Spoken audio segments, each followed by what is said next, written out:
Force लगाएंगे और एक साइड फोर्स लगाएंगे, मॉडलिंग करते समय क्या इशू आ सकता है? सर दोनों साइड लगाएंगे तो वो 8 हो जाएगा और डबल हो जाएगा फोर्स आई थिंक। तो आधा आधा लगा देंगे. If I have to apply F, I will apply F by 2 here, F by 2 there.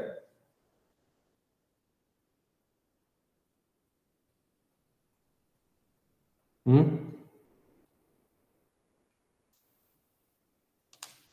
Sir दोनों साइड से इक्वली डिस्प्लेस नहीं हुआ है तो मतलब बोलो, पूरा बोलो, ऐसे लास्ट में जाके एकदम से वॉइस मॉड्यूलेशन खत्म हो जाता है. सर दोनों साइड से डिस्प्लेसमेंट नहीं होगा, एक साइड फिक्स है तो एक ही साइड से खींचता रहेगा, दोनों साइड से खींचेंगे नहीं, तो अगर दोनों साइड से खींचना शुरू किया तो क्या होगा? सर सेंटर से वो एक्सपैंड होगा, और वैसे में खींचा तो वो टिप टिप से खींचता जाएगा। देखो, मॉडलिंग में इश्यू ये आ सकता है, if you are applying force on both sides, then it is not reality, it is modeling. So infinite number of degree of freedoms you are constraining by defining finite number of degrees of freedom, which is prone to numerical calculation, which is prone to some error, right? So either you will be taking small strain theory, there will be some problem in the Gauss quadrature which calculates the degrees of freedom in the element at certain points which are called Gauss points or integration points.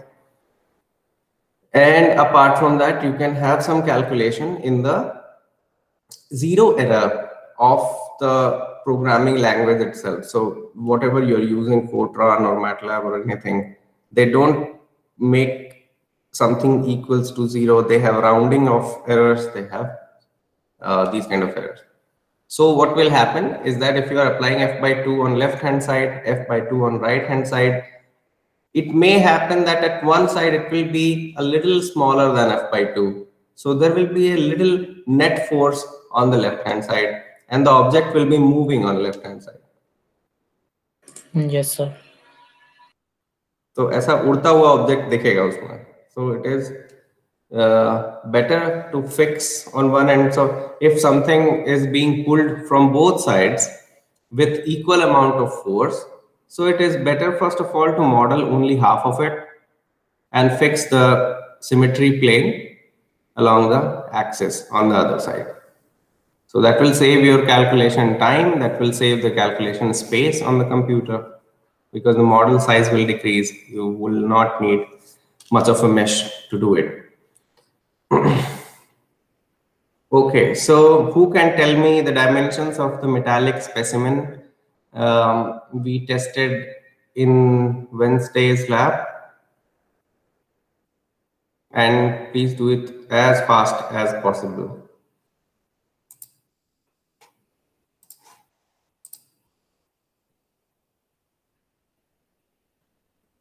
So I will have to take some name. Who can do it? No volunteers? Ishika, do it.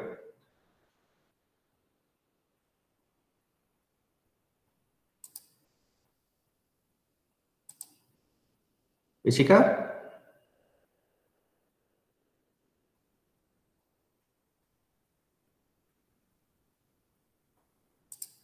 Ishika? Yes, sir. I'm trying to recall, sir.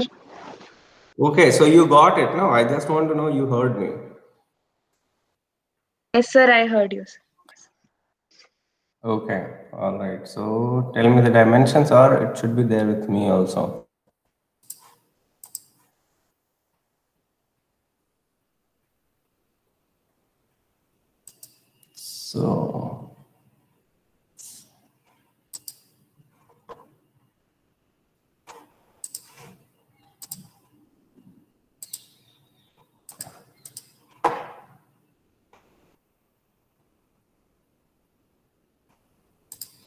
So the mild steel specimen should be, this is silicon, this is mild steel XPS.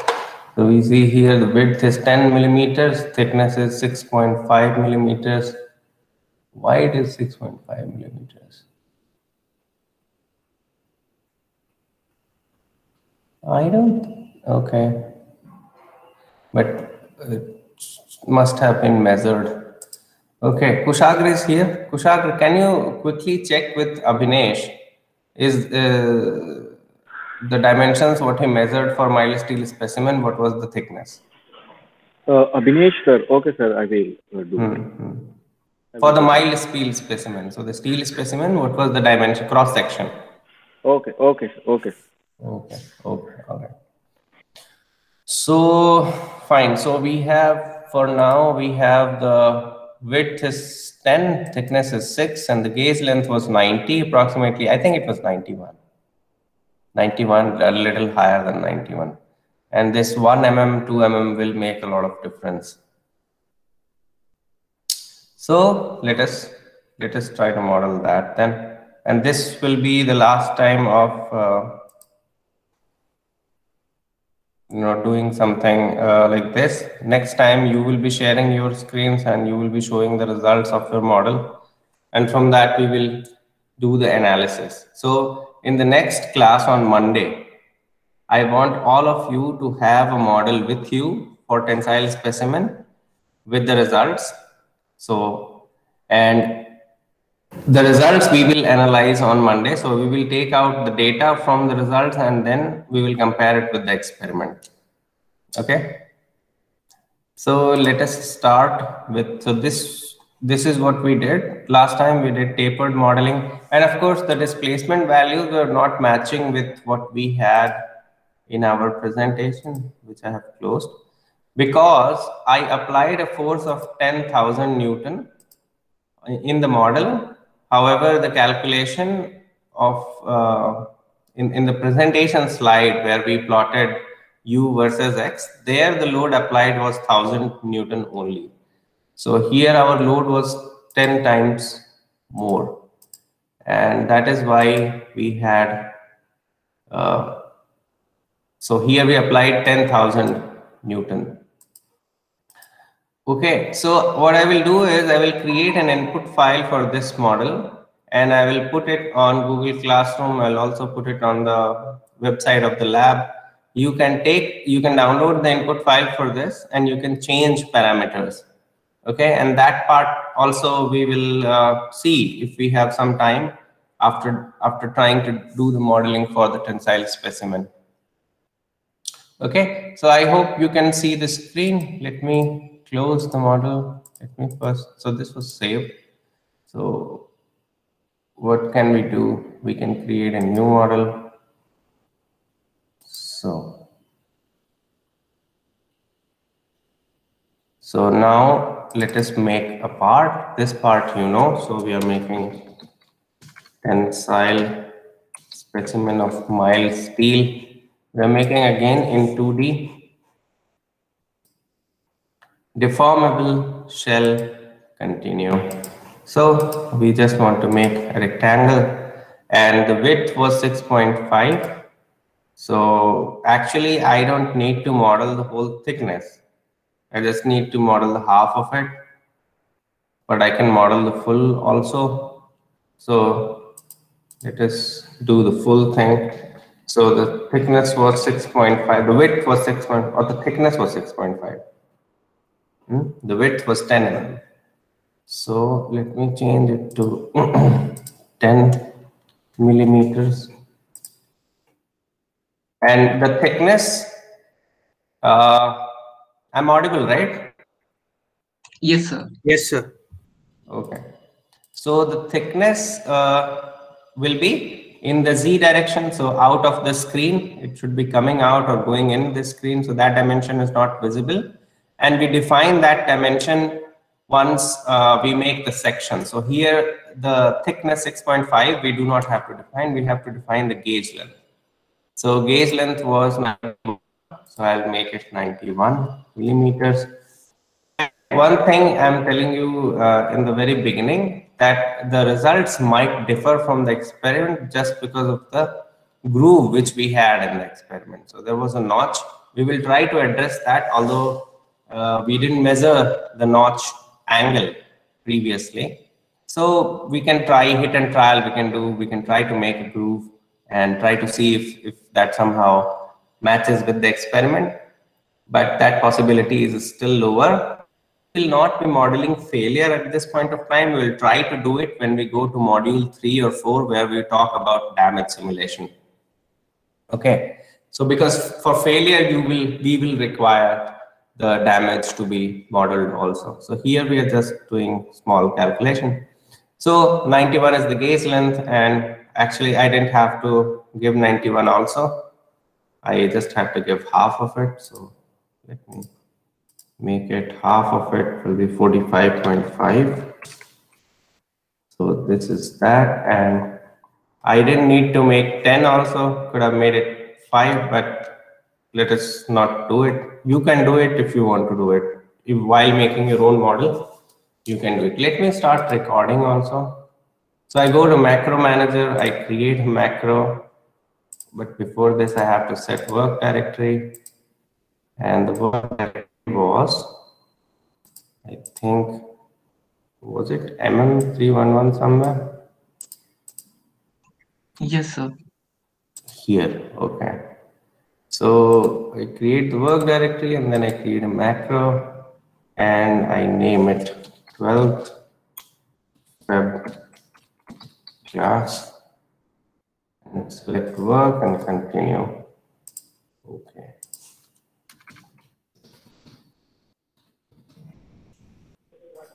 Actually recording.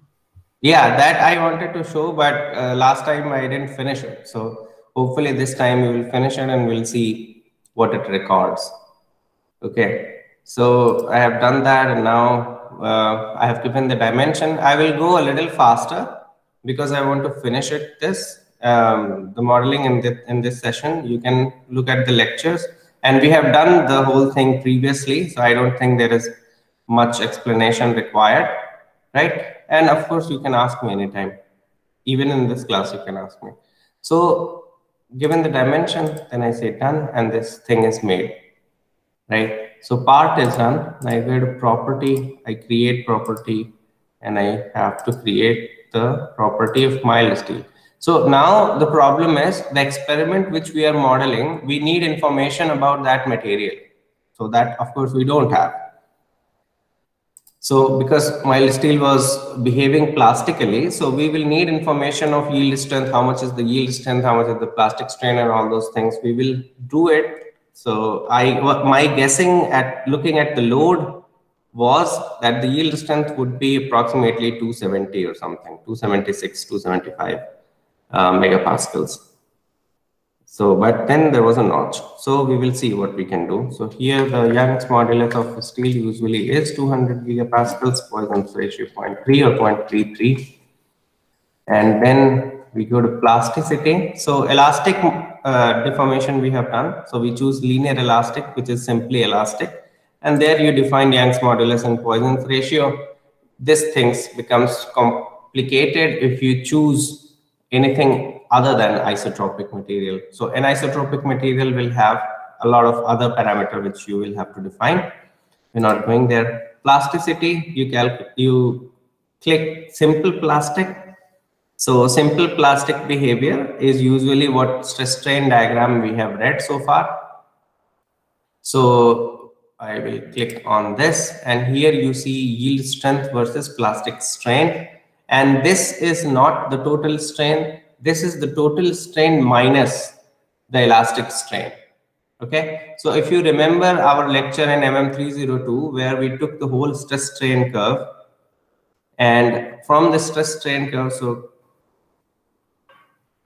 I hope you remember. So from the stress strain curve, you have total strain is equal to epsilon T. So from epsilon T, you subtract something. What do you subtract? You subtract the linear fitting part intercept, right? So if the linear fitting is y is equal to mx plus c, so you take minus c by m, and that you reduce from the strain. Further, what you reduce is sigma stress divided by elastic modulus. So the first part is done to remove the initial non-linearity in the curve, because the stress strain curve should start from 0 point, and it doesn't start from 0. And that's why we do that correction by removing the intercept of the linear fit. The second part we do to remove the machine compliance, because we do not know the elastic modulus, so we remove that. But basically what we do is we are removing the whole elastic strain from the system. So here I will define yield, and other confusion what usually can happen is that the stress values here are true stresses. They are not engineering stresses. So if yield strength of the material was 275, let's say, I will have to change that to the true stress value. So true stress usually is a little higher. So still, but we are not sure if it is 270 or whatever. So I will make it 275. Sir? Yeah. I have WhatsApped you the dimensions, full dimensions which Abhinesh had forwarded. Okay. So is it the thickness is different? Okay. Sir, just a second, sir. So what do we So have it is here? 6.5 mm. Yeah, okay. So 6.5 is okay. I do not know how it was 6.5 because the plate size was not 6.5. So fine, maybe there was some mistake from my side in measurement.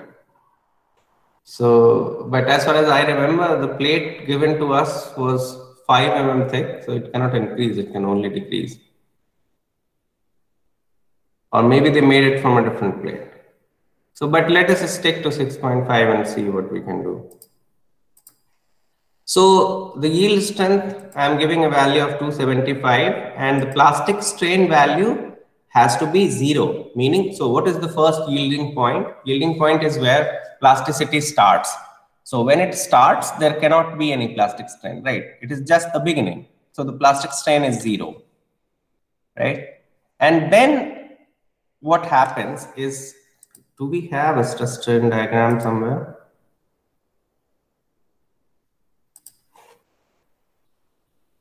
We might have some stress strain diagram.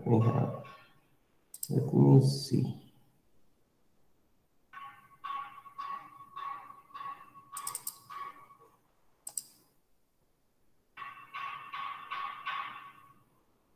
Or let me just create a stress strain diagram. So let us say that my strain values are starting from 0, and then I increase it by 0.1, and usually it goes to what? So 1 will be too much. So let me make it 0, 2. So let us go till 0.26. So this is my strain and stress. So this is my engineering stress. And my yielding should start at 0.002. So, or closer to that. So let me make it this plus 0.001. And 0.002 and this. So my yielding should start here. So this I'll make 275 or 270, let's say. And the stress will be here. The stress will be the strain into the elastic modulus. So this is equal to 200,000 into that. That is 0. This is how much? 200. So good. And from here onwards, I should have a hardening exponent. So let me have, so what should be the equation here? The equation should be S is equal to K into epsilon to the power of N. This N usually is, I do not know, 0.2 or so. So strain is given, K also we do not know. So let us assume K is 1. So what will be the stress? Will be equal to this. No, K cannot be 1. This will be very small. So at strain value of 0.002, S is 275. So from that, probably it can be calculated. So K will be equal to 270 divided by 0.002 to the power 0.2. So 935.7455 should be the value of K. Let us see how it looks like. This is just to create a stress strain diagram. It's not that we have to be very sure what it is. So let's take the strain value to the power of -2 and create this, and let us plot this. So ये उल्टा plot कर रहा है.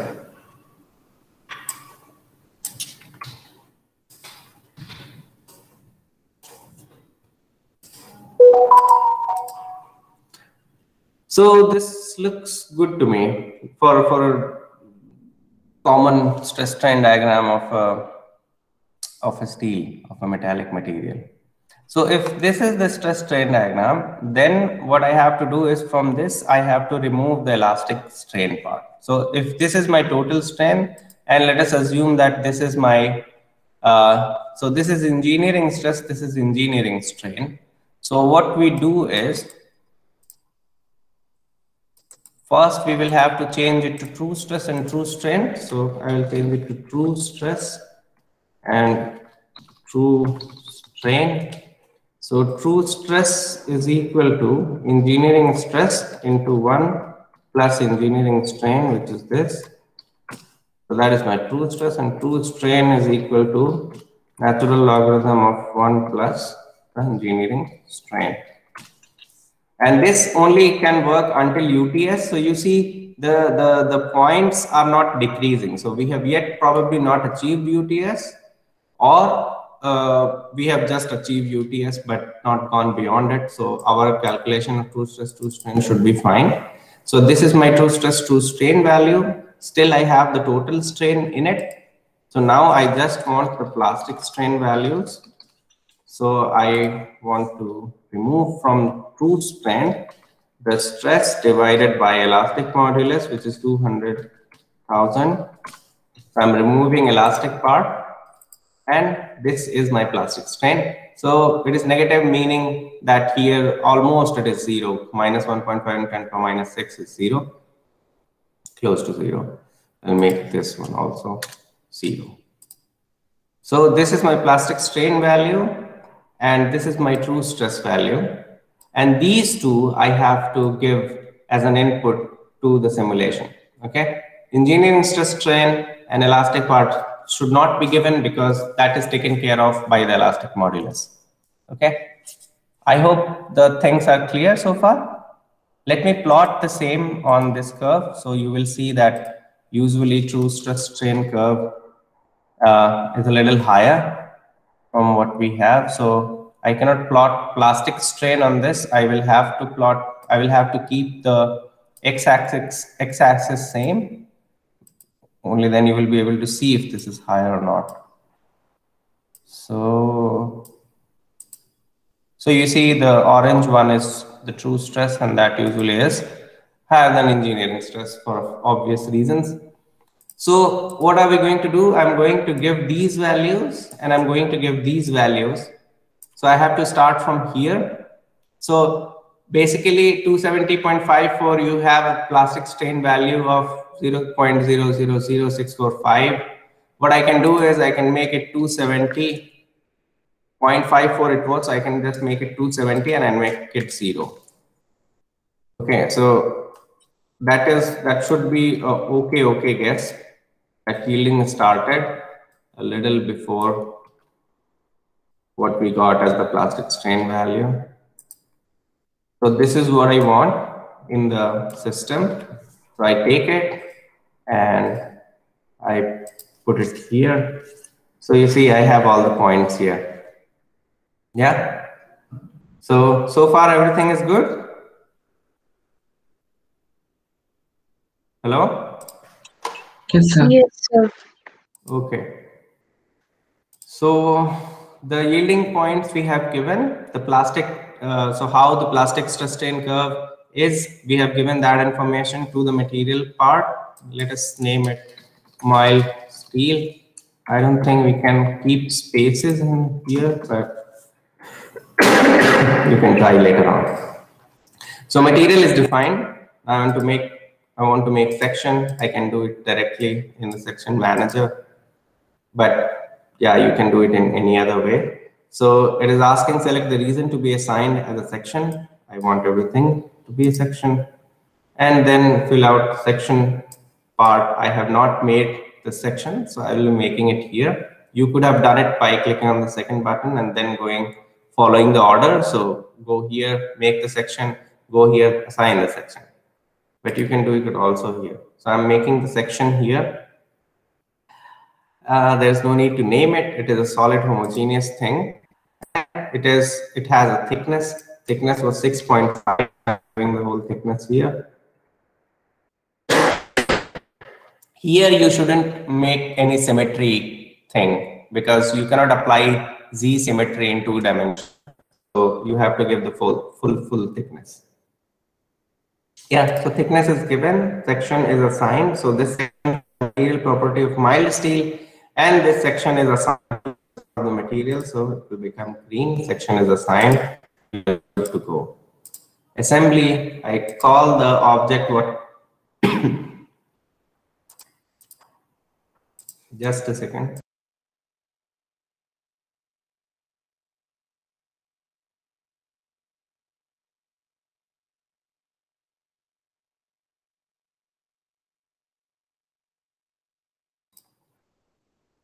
Okay. So I called the assembly. Making it dependent would mean I should in the part section. So I make it independent so that I can do it in the assembly. So this thing is here now. Then I create a step. Step will be static general. And here I don't want non-linear geometry. So I'm fixing things to small strain. I'm not for large strain deformation, higher order. So that is okay. Time period is 1. Here I want to change it to 1000. I want to change the initial to 0.01. No, I think 0.1.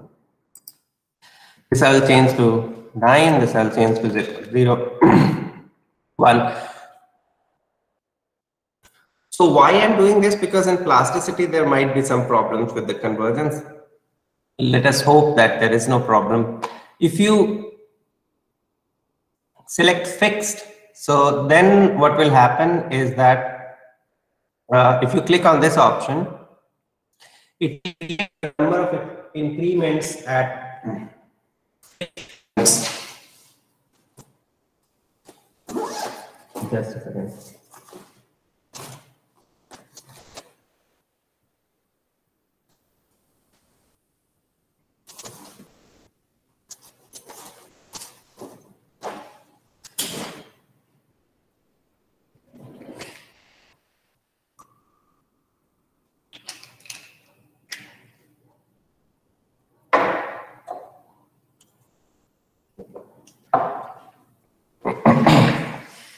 Okay, so the step should work, and I'm not going to change any default variables here. Initial increment must be less than or equal to maximum. Sir, वो 0.01 Yeah. Yeah. So step 1 is done. Then what? So step has been created. Increase interactions. I don't think there is any need because I'm going to apply displacement and not force in this case. So let us go to boundary condition. Boundary condition, what did we do? We have given the full width, right? And this part is half. So I have to give a Y symmetry, but I don't have to give X symmetry. So let us first give Y symmetry boundary condition. So Y symmetry boundary condition has to be given here because I have to, so the total gauge length was 91, but I am modeling only half of it. That means half of it is lying below this line. So I select this line and I give it Y symmetry boundary condition. So that is done. Now what else I have to do? I have to lift it. I have to pull it from above, right? And here I will be giving displacement, not force.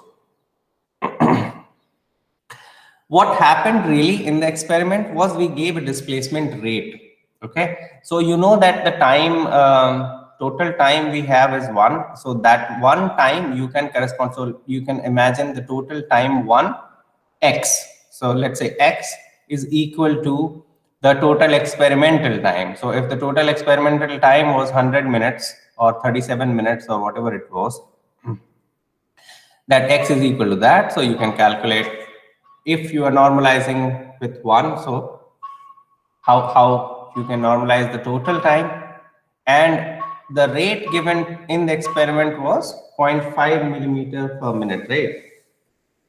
So from that you can calculate how much displacement you should apply for the total time of the test. Or what you can do is you can have a look on the experimental data and you can see the total displacement, how much it was. I think the total displacement it had was 13.8 millimeter, but this will be too much in my opinion. 13.8 millimeter, half of that will be approximately 6 millimeters, but this includes the damage and everything. So in my opinion, we should give a displacement of, I've already done that, select the regions for boundary conditions. So here, and so U1, there is no displacement. I don't want this thing to move in X direction. U2, let us give 3 millimeters. Okay. And I don't want any rotation also. And okay, so the arrow will show that in which direction the displacement is applied. So it is going to be pulled. Yeah, so that condition is given. Do I have to give any other condition? I'm fixing it here. So Y symmetry, pulling it from above, and I don't think anything else is required. So boundary condition is done. Then let us go to meshing. Here I have to define the element type. So I will take plane strain. So I'm assuming 6.5 is enough for plane strain condition, and that is it. And then let me make it quad structured. Okay. And let me assign a seed size of, let's say, 0.5 millimeters. So 0.5 millimeter is also too fine. It looks good. So this is the mesh, all perfect. There was no, so because this is not a complicated shape, so dividing it is very, very easy. We go to job, create a job. We will name it mild steel tensile specimen. And this is not really the experiment. It's because we have created the stress strain curve for this. So it is not actually going to simulate what will happen in the material. So that's it here. I don't have to do, I can change a little bit in the memory. I can make it 10, I can make it 2, let it be default, and submit.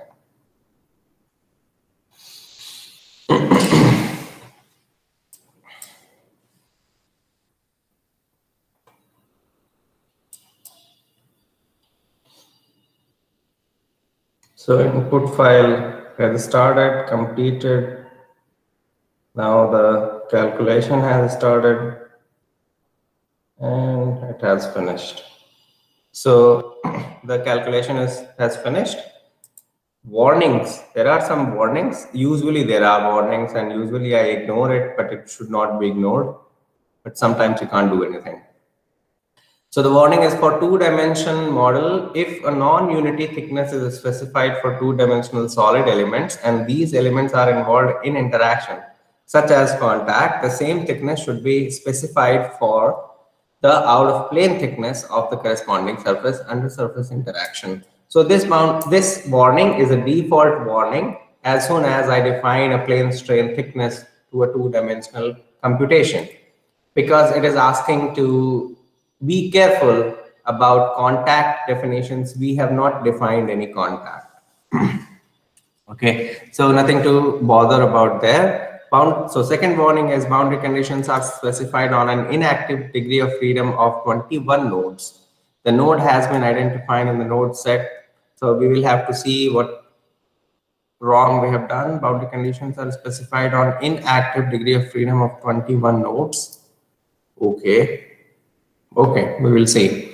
So the name of that set, so there are 21 nodes where the software is saying that unnecessary boundary condition has been applied. So we will see, but this is just a warning. So this will not create any issues in the results, or it will not abort the job unless you have an error, which will be shown here. Your calculation will go on fine. So let us look at the results, and it looks like it has elongated. So last time probably I couldn't show you how do you animate the time history. So if you click on this arrow, so as soon as you put the cursor there, it shows first. So if you click on this, it will show you the first frame. That means there has been no displacement applied. This is the initial condition. Okay. So step 1, increment number 0. So there is no increment has happened. The time is 0. So the deformation or anything has not started. Yeah. And then if you click on this one, a single arrow symbol, then you move from one frame to another frame. What do I mean by frame? Frame is, let's say, you divided the whole thing from time 0 to time 1, right? The calculation is being done in certain periods of time, which we defined in the step definition, where we made that initial value is 0.01, maximum value is 0.1, right? And if you see here in the monitor, you will see further, you will see further details. So you see equilibrium iterations, how many number of equilibrium iterations were required for each convergence. Total iterations are equal to equilibrium iterations. So here, so initial condition, we defined the initial time step to be 0.01, right? Or was it 0.001? I don't remember. Or maximum was 0.01. I think maximum was 0.1 and initial was 0.01. So it is taking 0.01, then 0.02. Then it has jumped because everything was going fine, and we have defined a maximum of 0.1. So it increased the time increment. Instead of going from 0.02 to 0.03, it went to 0.035. Okay, converged, there was no issue, which required 3 iterations.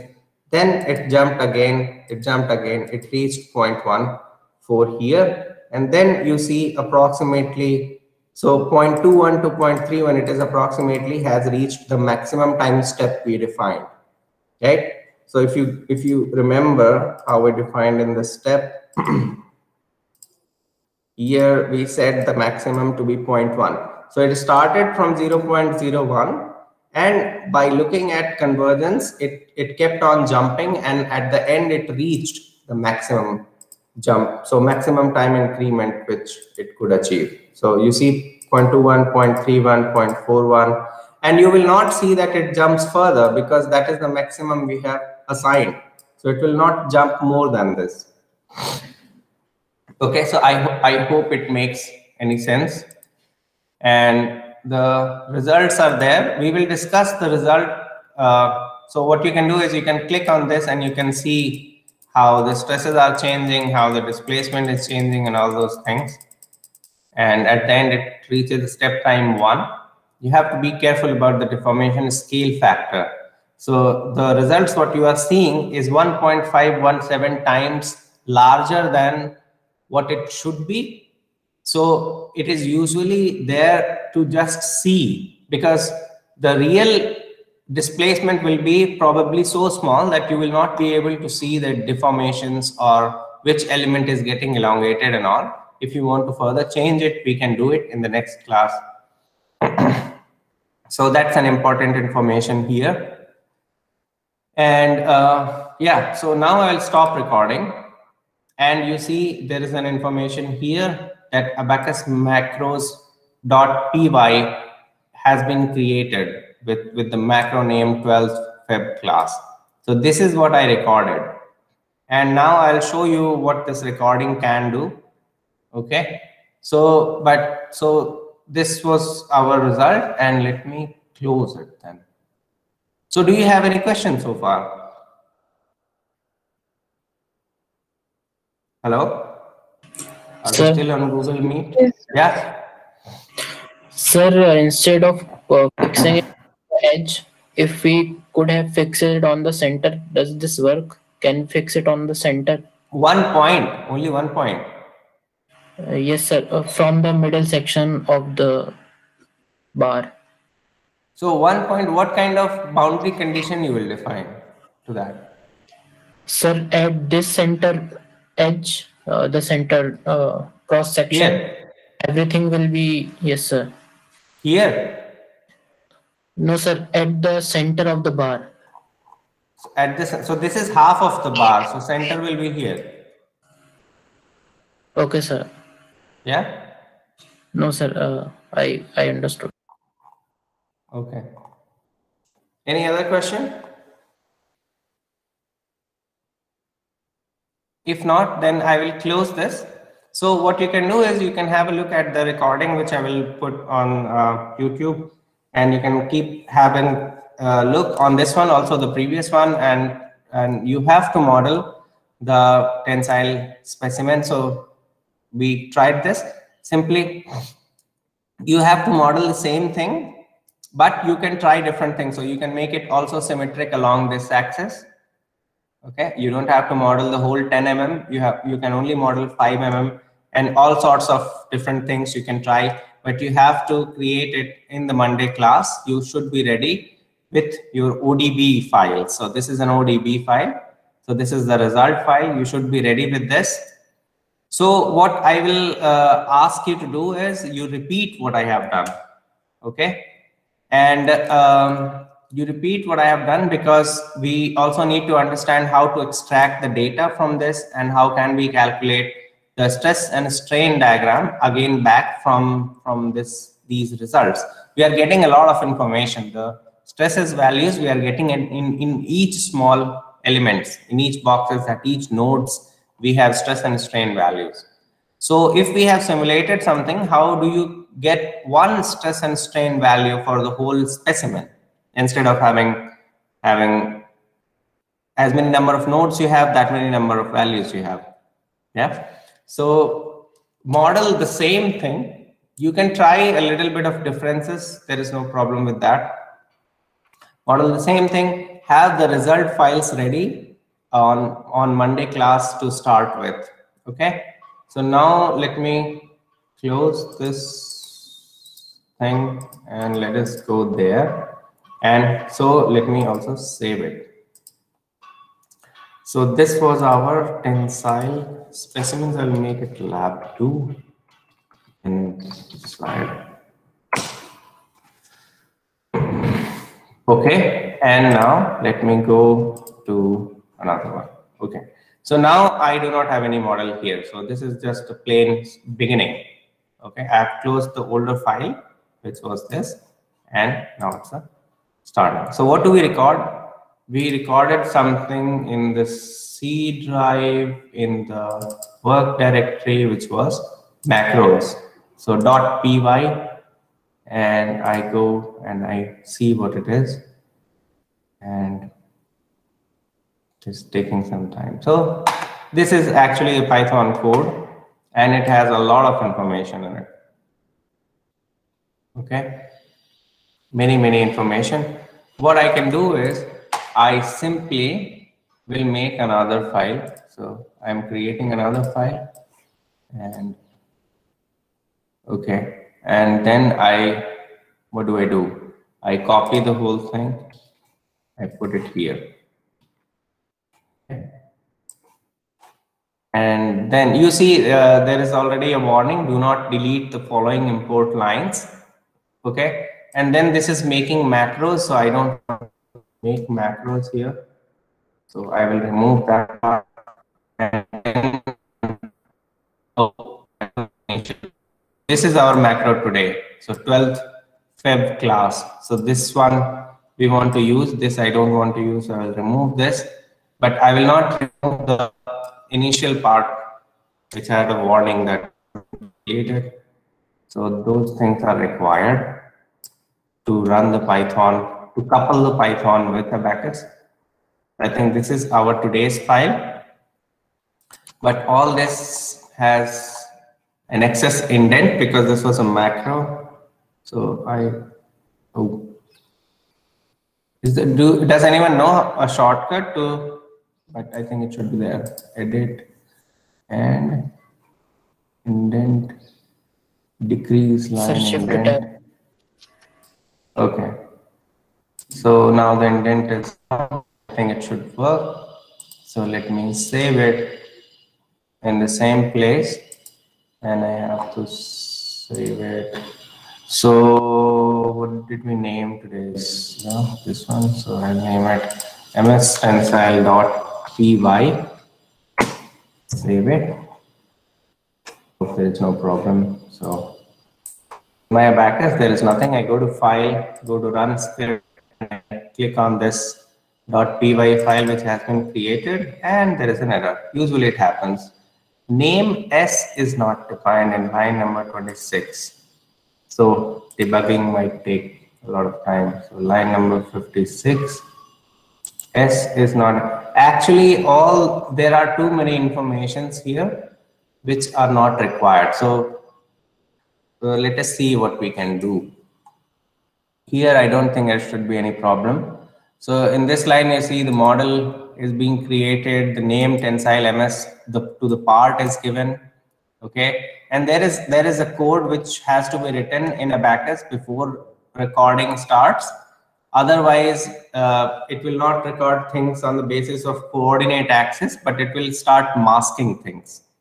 So you see the mask syntax here. So instead of select, so for example, if you are selecting a point, or if we are defining a point or selecting a line for boundary condition, we have a code. If you write that before the starting of recording, then this Python code will be recording everything based on the coordinate axis. So that line will be selected by 2 points on the line with the coordinate axis. But here it is being masked, so nothing to worry about. I think what I wanted to show is you can change. So instead of modeling the whole thing, what you can do is you can keep a code, and here you can change the parameters. So you see the material is being defined here with the name of mild steel, to which we have given elastic property in a form of table, where the first value was elastic modulus, second value was Poisson's ratio. So this you can change actually. Okay, so you can write your own code here, and what you can do is you can make n number of materials, and you can define a variable to this. So instead of writing 200,000, you can write E1. E1 is a function of something, and that can keep on changing based on something. If you want elastic modulus to be or something else. This is a property which we defined in the tabular form. So this also you can change. Instead of writing whole values, you can make a simple function, right? So you can actually have a variable of sigma is equal to k into epsilon to the power n, right? Then you can write a for loop, then you can generate sigma and epsilon values, and you can simply put that there in the code. Okay, and then what was the error in line 56? S was not defined. Where is the S in our line 56?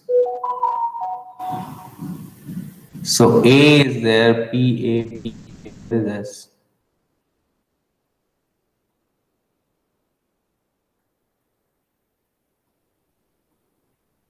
Okay, okay.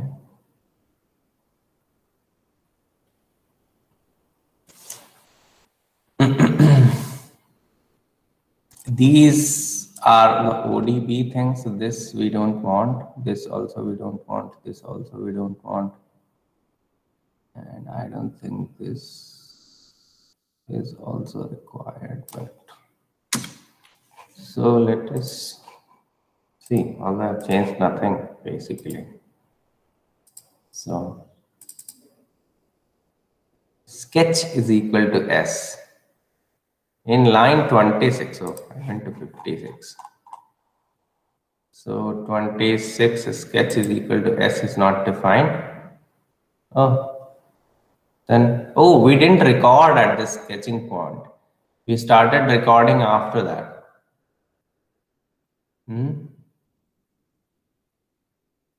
So part is being created. And okay, so let us remove this sketch part.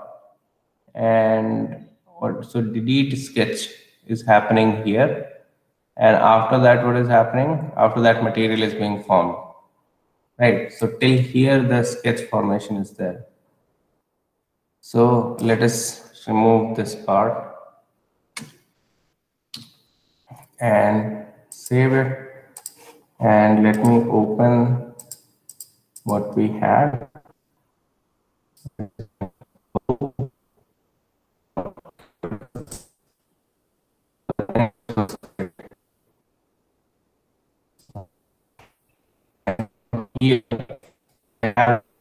But I don't want to have material, so let me delete the material. Yes, material is deleted. Section delete. Assembly instance delete. Yeah, and step also delete.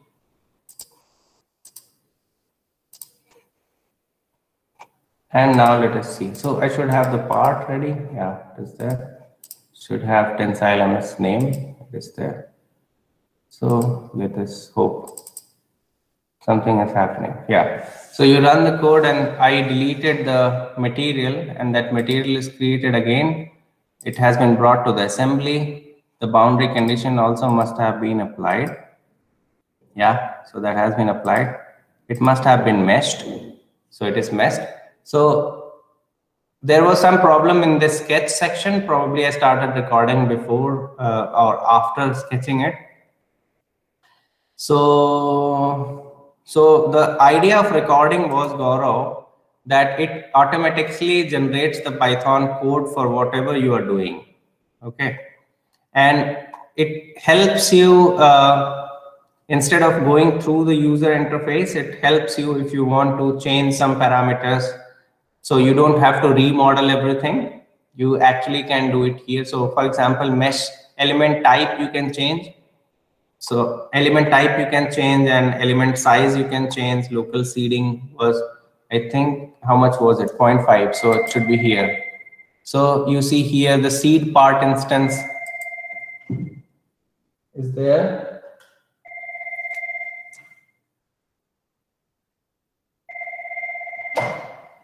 Seed part instance is there, and then you have size is equal to 0.5 and all those things. So here you can change, instead of 0.5, let us make it 2.0 and save it, and you will see that the mesh size will change. It is not magic. You also know that this will happen. So, but let me just show you why did we do the recording.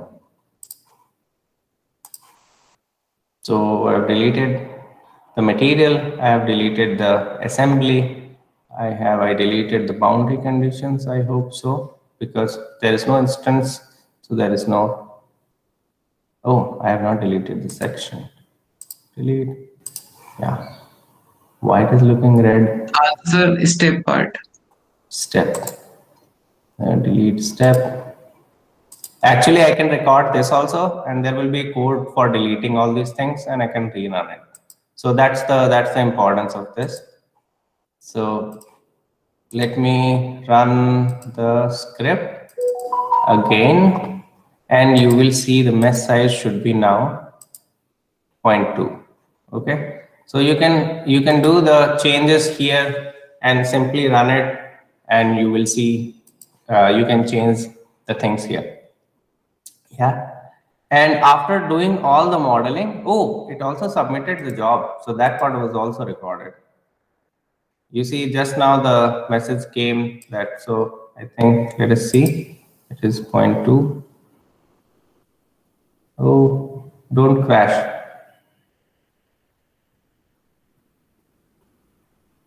Okay, so I think I passed on the message what I wanted to do today. You can practice. Yeah, it crashed. Okay, good. So